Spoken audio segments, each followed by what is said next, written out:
Hindi ko alam kung tama tong desisyon ko. Wala akong hawak na pera. 15 days ako sa Cebu. Wait lang. Ano bang nangyayari? Bakit kasi andito ako sa airport? Ano bang ginagawa ko dito? Saan ba ako pupunta?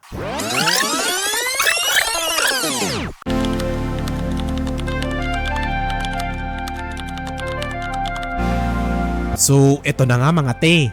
Ang video na to at sa mga susunod ko pang mga posts is mix of voiceover at nagsasalita ako mismo sa video. So, gaya ng nasabi ko sa last video or last post, more ang travel natin this year.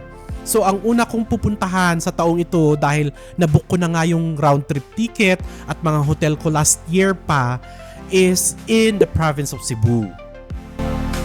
So, yung ini-emote-emote ko na wala akong pera, meron naman. Kulang nga lang.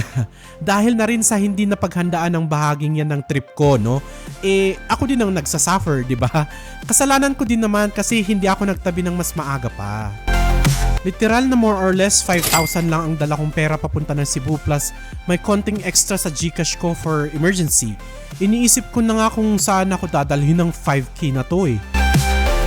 Yan ha, inuunahan ko na kayo.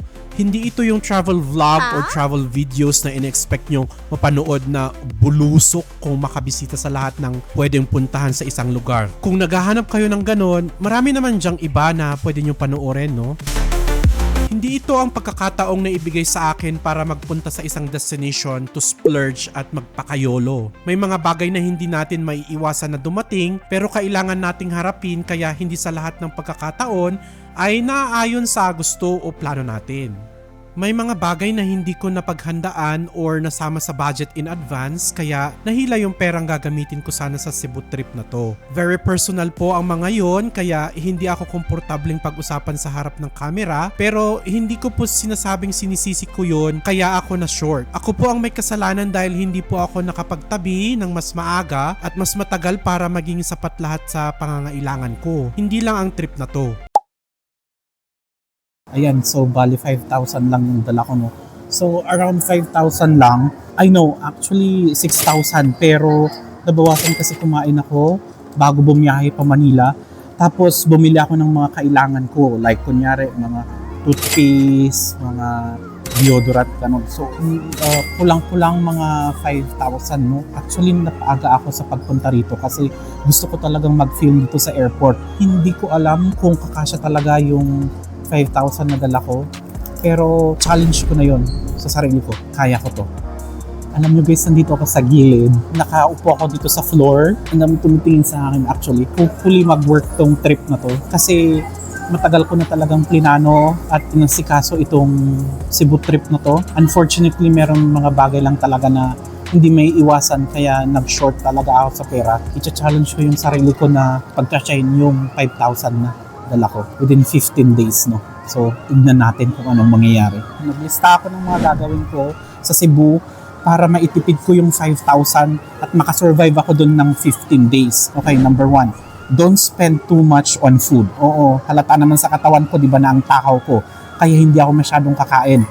Number 2, no availing of tours or activities. Meron akong nabook na canyoneering tour pero ano yun, pre-book yun. Kaya hindi ko na kailangang bayaran at hindi kailangang hugutin yun sa 5,000 na dala ko. Number 3, walk if you can. Ang ibig sabihin nun, hanggat maaari kung kayang lakarin yung destinasyon or hanggat maaaring pwedeng lakarin yung pupuntahan ko sa Cebu, lalakarin ko. Hindi ako magta-tricycle, hindi ako maghahabal-habal para hindi maubos yung 5,000. And lastly, pag pabalik na ako ng Baguio or pauwi na ako, no buying of souvenirs. Malungkot ba ako dahil wala akong pera sa pagbiyahe sa Cebu? Hindi. Kasi kasalanan ko na din naman. Siyempre, hindi nakasali sa budget ko yung mga accommodation, yung mga yon. Kasi siyempre, na pre-book na yun lahat. Actually, unti-unti kong binook lahat ng accommodation ko sa Cebu bago ako nag-book ng flight. And wala akong regret or pagsisisi na binook ko lahat ng mga ito dahil plano ko talagang pumunta ng Cebu.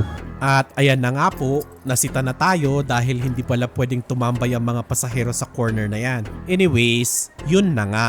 Bakit ko pa rin itinuloy kahit alam kong kulang sa budget? Kasi lahat ng accommodation ko non-refundable. Kaya nasasayangan ako kung di ko magamit yung binayaran ko. At late ko na ipa-cancel pati yung flight ko sana para ma-convert siya as credit para magamit ko pa sa susunod na lang.